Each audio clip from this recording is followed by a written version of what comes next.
बिस्मिल्लाहिर्रहमानिर्रहीम, अस्सलाम वालेकुम। गोल्ड, सिल्वर और क्रूड के एनालिसिस के साथ ओबॉक्स टीम अवेलेबल। गोल्ड को देखें तो गोल्ड ने आज फिर वही काम किया है जो कंटिन्यूसली ये गैप ओपनिंग्स आ रही हैं और वो गैप ओपनिंग भी काफ़ी बड़ी थी आज।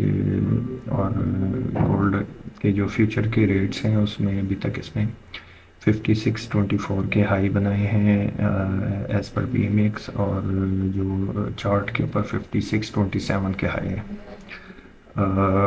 फिर गैप ओपनिंग है और फुल फ्लैज बुलिश रन है।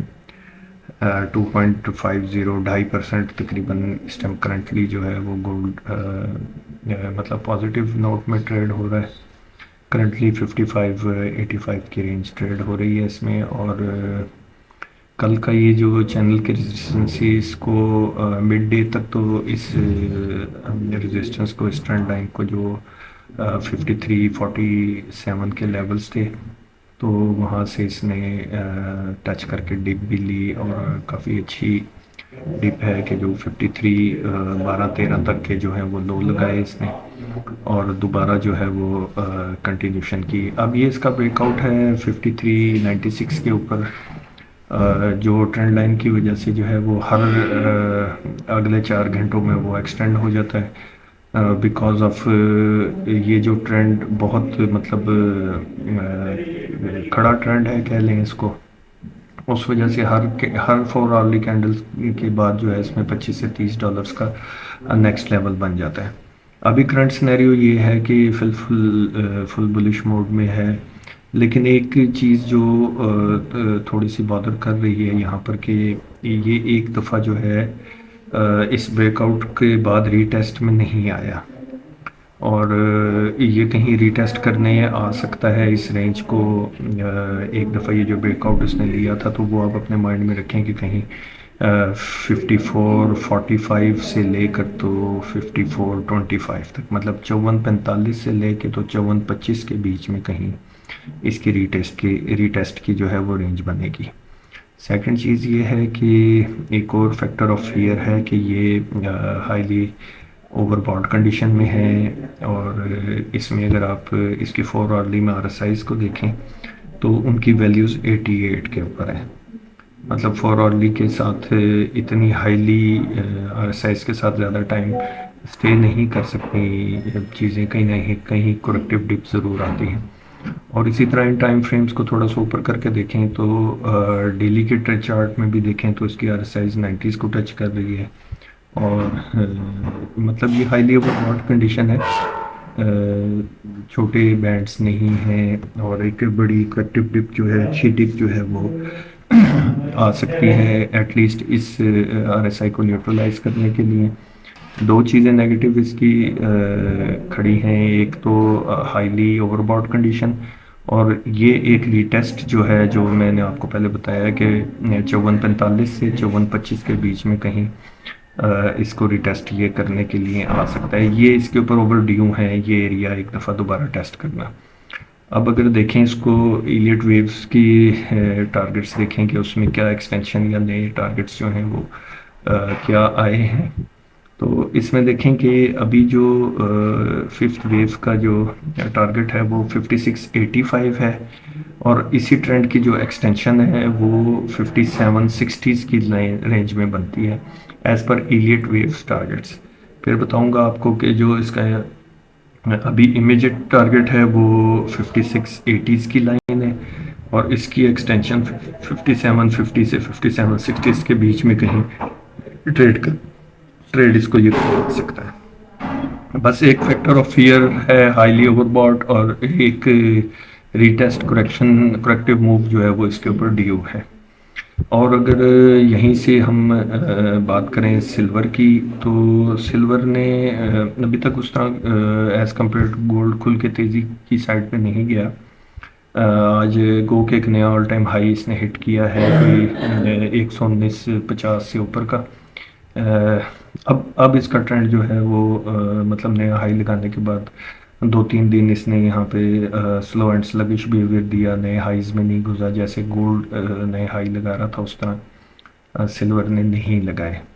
और कल की डिप की अगर बात करें तो कल की वीडियो में आपको ये बताया गया था कि इसकी एक डिप ड्यू है जो तकरीबन 110 और 109 108 वाली रेंज में एक दफ़ा इसको आना चाहिए और वहाँ से दोबारा मोमेंटम गेन करेगा। तो जैसा कि कल ऐसे ही हुआ, कल के दिन में इसने एक दफ़ा 110 वाली रेंज जो है वो ट्रेड करवाई और उसके बाद दोबारा कंटिन्यूशन पैटर्न में घुस के तो नई हाई लगा दिए। ये एक ट्रेंड लाइन की दो रेजिस्टेंस हैं जो कल ब्रेक की हैं। अभी जो इसमें अच्छी बाइंग बनेगी वो 115.20 से लेके तो 114.70 के बीच में कहीं बाइंग कर सकते हैं। और ऊपर जो है इमीडिएटली जो टारगेट नज़र आ रहा है वो आज का हाई है जो 119.50 के से ऊपर है। और अगर इसी में हम इलियट वेव का सहारा लें कि ऊपर के टारगेट्स वहाँ पर क्या शो होते हैं तो उसके मुताबिक तो ये ऑलमोस्ट अपना चैनल कंप्लीट कर चुका हुआ है, लेकिन एक एक्सटेंडेड टारगेट जो है वो इसके ऊपर पेंडिंग है। वो तकरीबन 125-30 से लेके तो 125-50-60 की रेंज जो है वो बन सकती है। और इसी को अगर इसकी डिमांड एंड सप्लाई की रेशो के हिसाब से अगर RSI को हम देखें कि वो इसके बारे में क्या कहती है तो इसमें भी एज़ पर RSI तो काफ़ी गुंजाइश है तेज़ी करने की। अभी तक ओवरबॉट रीजन में भी एंटर नहीं हुई और ये जो स्लो एंड स्लगिश बिहेवियर इसने गुजारा है उसके बाद इसमें अब इसमें फ्रेश नई गो बन सकती है और मोस्ट प्रोबेबली जो इलियट वेव का फिफ्थ वेव की एक्सटेंडेड टारगेट है 125 वाला ये उसको भी टेस्ट कर सकता है। अगर यहीं से हम अब बात करते हैं क्रूड ऑयल की तो क्रूड ने कल के ब्रेकआउट्स लिए कल जैसे बताया था कि इसकी एक रीटेस्ट की एंट्री लगेगी और वही बाइंग लेवल्स बनेंगे और एग्जैक्टली वही 6230 से लेके तो 6190 की रेंज में इसमें अच्छी बाइंग आई और ये कल के बिहेवियर्स थे। उसके बाद ये रीटेस्ट की एक डिप आई और अगली ही कैंडल में उसने बुलिश एनगल्फिंग पैटर्न बनाया और ऊपर वाली एक रेजिस्टेंस जो थी ट्रेंड लाइन की उसको ब्रेक किया।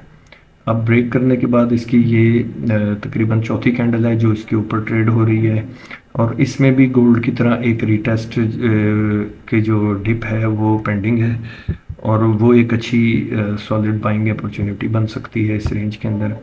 तो वो लेवल्स अपने पास कहीं माइंड में रखें कि ये कहीं 6350 एंड बिलो आए तो वहाँ पर ज़रूर बाइंग अटैम्प्ट करें और अप टू ये बाइंग चलेगी आपकी 6290 से लेकर तो से मतलब 6350 एंड बिलो अप टू 6290 ये बाइंग लेवल्स बनेंगे। और अब जो सामने पहले आएगा ये जो टॉप लगा है ये कल डिस्कस हुए थे कि कहीं अब जो नेक्स्ट टारगेट्स बनेंगे वो 6385 से लेके तो 6440 के बीच में बनेंगे। अभी तक इसने 6435 का हाई बनाया है और इसका अगर RSI के वाइज इसको देखें तो अभी स्लाइट ओवरबॉट कंडीशन में है लेकिन इसमें अभी भी ट्रेंड में मोमेंटम जो है वो बुलिश ही लग रहा है और ट्रेंड पॉजिटिव ही दिख रहा है। और इसी में अगर इलियट वेव्स के मुताबिक इसमें कोई मूव या कोई टारगेट्स आते हैं तो वो भी आपको मैं बता देता हूँ कि एज़ पर इलियट वेव्स इसके अंदर कोई अभी तक कोई फुल फ्लैज कोई ट्रेंड जो है वो डायग्नोस नहीं हुआ। इट मीन्स कि ये कोई अभी ऊपर के टारगेट्स देने से अभी कासिर हैं। अगर ये 6440 वाली रेंज अगर एक दफ़ा ब्रेक कर जाता है तो कीप इन माइंड कि ये 65 एंड अबव के रेट्स भी दिखा सकता है।